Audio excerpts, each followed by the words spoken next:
Joining us now from London is the host of the Spectator Australia's Fire at Will podcast, Will Kingston. Will, great to see you again. As an Aussie, I have to get your thoughts on this. UFC boss Dana White has unleashed on the Australian media, and it comes a day after the Sydney Morning Herald editor Bevan Shields wrote a piece calling Dana White an enabler of hate. He labelled one of the most popular sports in the world gross, and he claimed that people in New South Wales just wouldn't support the state government's partnership with the UFC, even though it puts Sydney on the world stage and brings in millions of dollars through tourism. Well, Dana White has hit out at Sydney Morning Herald journalist Bevan Shields, and he didn't hold back on his thoughts on Australia's media. Take a listen. Listen, for a place that is so tough and the people, everything on land and the water can kill you. You have the biggest I've ever seen in the media in my life. I saw a story where a guy was like, I saw Dana do a podcast with the premier and it physically made me sick. Holy you guys have to have the biggest of all time in the media here. I thought we had weak media. You guys win hands down. Will, unfortunately for us, I think Dana's right. What do you think? Well, Dana, please don't lump Sky News in with the Sydney Morning Herald. I think they are very, very different beasts. But the interesting thing there, and I think this doesn't just apply to the media, it applies to the perceptions that Americans and the rest of the world have of Australia, in that they come to this country now and they still expect to have that old view of Australia, rugged individualists, anti-authoritarian, irreverent, think Paul Hogan type of thing. Mm. And you get to Australia today, and so often what you are presented with is the exact opposite of that now. Woke ideology has very much infiltrated our media along with all of our other institutions. I think we are now slower to get that pushback against wokeism compared to what we're seeing in the US. And I think you get people like Dana White who actually are genuinely surprised at what they see in Australia. And I think this is a wake-up call. We need to actually say, how do we actually get back to that old view of Australia, which we can all in our minds think about, and push against what I think we all agree, particularly since COVID, is a very, very different and I think quite a troubling national identity that unfortunately we have reformulated for ourselves? Yeah, I agree with you. I think Australia was on the world stage for all the wrong reasons during COVID. I think people right around the world were looking at places like Sydney and Melbourne and looking at the way we had these unbelievable long lockdowns and essentially no freedom of speech and a media that was very one-sided and was censoring all sorts of things. But speaking about the media, let's turn our attention to what's happening in the US, and the unedited footage from the CBS interview with Kamala Harris has been revealed, and it is so embarrassing for CBS and for Kamala Harris, as the answers were clearly edited to make it sound like Kamala Harris was capable of stringing a sentence together, which was certainly not the case. Here's what went to air, and here's the edited version. But it seems that Prime Minister Netanyahu is not listening. Well, Bill, the work that we have done has resulted in a number of movements in that region by Israel that were very much prompted by or a result of many things, including our advocacy for what needs to happen in the region. But it seems that Prime Minister Netanyahu is not listening. We're not going to stop pursuing what is necessary for the United States to be clear about where we stand on the need for this war to end. Well, this isn't the only clip that surfaced, which is causing concern. You're talking about how you're going to pay for it. So how are you going to convince a divided Congress that what you say, your plans, are something that they should all agree to and provide to the American people when they've shown no inclination to do that up to this point? Is that what you needed? Yes, sir. Yes, ma'am. 30 seconds of silence, please, for room time. Cameras are off. How will you? It's going to be taxes. It's going to be literally, if the economists. And you can hear in her answer there, she was suggesting raising taxes, yet that didn't make the final cut. Now, Donald Trump has amended his lawsuit against CBS, doubling the amount that he claims he's owed for deceptive editing of a Kamala Harris interview from $10 billion to $20 billion. Look, I keep saying this, but no wonder people don't watch the mainstream media anymore. Yeah, that's exactly right. There's two things here. There's the lawsuit, and then there's the matter of journalistic integrity. Any self-respecting journalist who watches that will know that that is a complete ethical breach. I understand that sometimes with an interview, you need to cut it down to fit into a particular time slot, but you need to maintain the same core message and the same tone from the interviewee. So you may cut out a complete question, for example. What they've done there is they've changed how she comes across. They've made her sound more confident. They've made her sound more precise. And the only test that you really need to have in your mind is, would they have given Donald Trump the same luxury? And the answer is, of course they wouldn't, which leads you to believe there is a very clear ideological agenda. And Gab, you're exactly right. Like, as a result of that, when people see this, they go, well, why should we trust this rubbish? Now, on the lawsuit itself, I actually don't think Donald Trump needs to be getting involved in this sort of stuff. For starters, everything I've been told is it's very unlikely he's going to win. The First Amendment in the US is particularly strong, and it generally precludes these types of lawsuits. CBS is digging its own grave. Their ratings are tanking. People will see this and they'll just lose more and more trust. He doesn't need to get involved in these skirmishes. I think he just needs to let nature take its course and let this channel deservedly die a natural death. Yeah, and the damage has been done. You know, those clips are just going viral in places like X, on YouTube platforms, digital platforms, where more and more people are getting their media.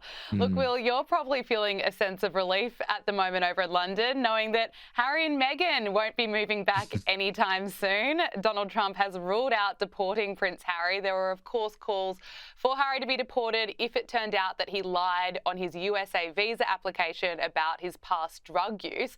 But Donald Trump, well, he obviously has a bit more on his plate than dealing with Prince Harry, and he's told the New York Post that he isn't interested in throwing Harry out of the country. He said, I'll leave him alone. He's got enough problems with his wife. She's terrible. Gosh, Donald Trump is funny. He never misses. What's the reaction been to all this in London? Well, you just mentioned that Donald Trump is funny, and I think we all know that he's funny, but I think what sometimes we don't appreciate is how effective a political weapon that is. It does so much to sometimes mask some of the things that he says, which other people wouldn't get away with. But in this instance, this could have been a small but annoying political issue because, for example, if he said very somberly, well, Prince Harry is still a representative of the monarchy, one of our great allies is the United Kingdom. I don't think it is proper to deport him. Some of MAGA may have actually got a bit annoyed with that. And they would have said something like, well, he needs to follow the rules like everything else. Donald Trump negated that with an issue in 2 seconds by having a cracking little joke about Meghan, which we all agree with. And at the same time, he just kind of took it off his plate. So it's an interesting, it's a small story, but it's an interesting little insight into how he manages to use humor as a way as a political weapon, as opposed to just being a comedian. I think a few more politicians here in Australia and right around the world could learn something from Donald Trump, maybe bring some humour into it. I don't know if they've got the personality like Trump. You need to have a bit of charisma to go along with it. And I'm not sure someone like Anthony Albanese exactly has charisma in spades. Oh, has he made anyone laugh in an interview? I'm not sure about that. Look, let's talk Not intentionally. Let's talk about Nigel Farage's Reform UK party. It's hit a huge milestone. The party's membership has passed 200,000. So, of course, Nigel Farage has taken to social media to hail Reform's success as an incredible achievement. But he also insists that there are no circumstances, in which Reform would ever do a pact with Boris Johnson or the Conservative Party. Look, a lot can change between now and the election, but do you really buy this? Can Reform get big enough on its own to win? Yeah, it can. I didn't think so 6 months ago. Now I absolutely do. And I also thought 6 months ago that they probably would end up merging with the Tories in some capacity. They are now convinced that they can win this in their own right. And if you look at the trend line, they can. The other thing about that statement that they put out, it is unequivocal. They've said basically the last thing we would ever consider, cross my heart and hope to die, is getting at some sort of a relationship with the Tories. If they were to renege on that, it would completely breach any sort of trust that they have with their base. So I think we can now rule that out and end that conversation. I just don't think it's going to happen. The thing is, we're now in uncharted territory for a long period of time in the United Kingdom, where it is a three-party race. So the old rules of, having to try and just beat the other party no longer apply. And it also means you don't need to have as big a share of a vote to actually end up winning the whole thing. In Australia, with the coalition Labor duopoly, you really need to have a vote share in the, high 30s or 40s. The Reform Party could end up winning this election with a 25 to 30% vote share. And so it's a very different way of thinking about it. They are tapping into a seething anger in the United Kingdom at the moment. Question is, can they keep that momentum up over 4 years? Again, I say to everyone, 4 years is a heck of a long time. So time will tell. But the current trend line for reform is astonishing. And they have quite literally a once in a century opportunity to revolutionise British politics. Yeah, it's going to be interesting to watch. Let's talk about the WhatsApp scandal. A second Labor MP has been caught up in the WhatsApp scandal. Oliver Ryan has expressed his regret over his involvement in the WhatsApp group chat that contained unacceptable messages. And it comes after the health minister was sacked and suspended from the party after it was revealed he made anti-Semitic comments in that chat. Well, what's the latest here?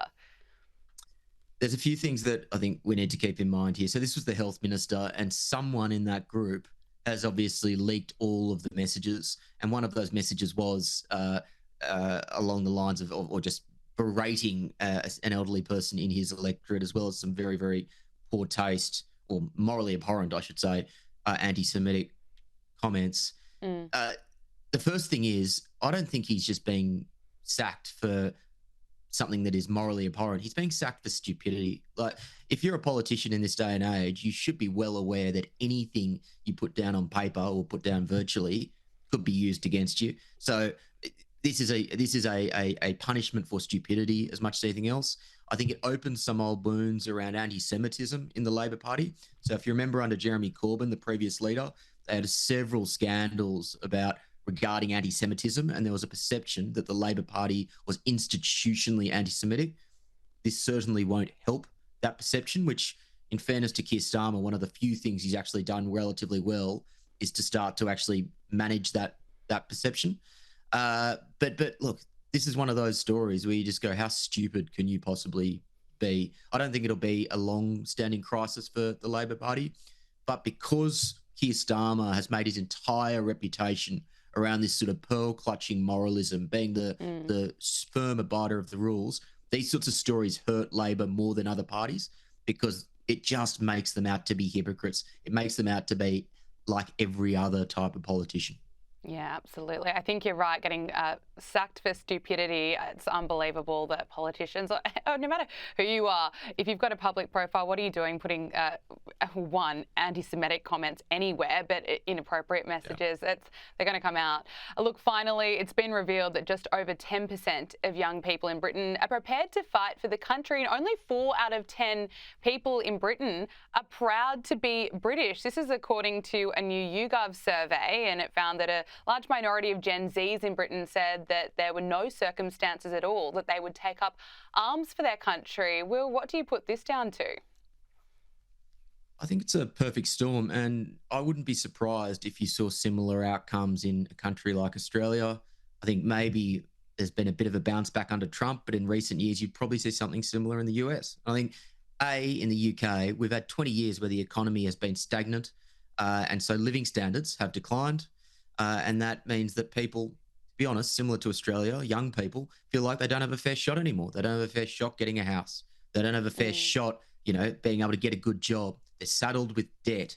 They see migrants flooding over the border, being put in hotels, being given, all these sorts of taxpayer incentives as they feel like they're being left behind. And then they go, you know what? Why would I lay down my life for that? So there's the practical realities of living in modern Britain, which certainly are really difficult for young people. But the other thing is, we've got an education system in the UK, again in Australia as well, which has taught this black armband view of history. You know, colonialism was evil. The British Empire was evil. You know, it doesn't actually reflect so many of the positive things that countries like the UK, like Australia, like the US have done in their past. And so if you've just heard this in school for 12 years, and then you go to university, which is even worse, I'm actually amazed that there aren't more kids who aren't coming out of that and going, you know what, yeah, my country is evil and morally reprehensible. So I would look at these sorts of studies and I would say, if people on the sensible centre right want to start building more pride in their country, look at the education system and start there, because it has been corrupted by the left for 20 years plus now. Yeah, I think you're exactly right. Looking here in Australia, I'm sure that's true. What does give me hope, though, is we saw on Australia Day more people celebrating than ever. It was great to see young people waving the Australian flag and getting amongst the celebrations. We have to leave it there, but the Spectator Australia's Fire at Will podcast host, Will Kingston, thank you so much for joining us. Thanks, Gab.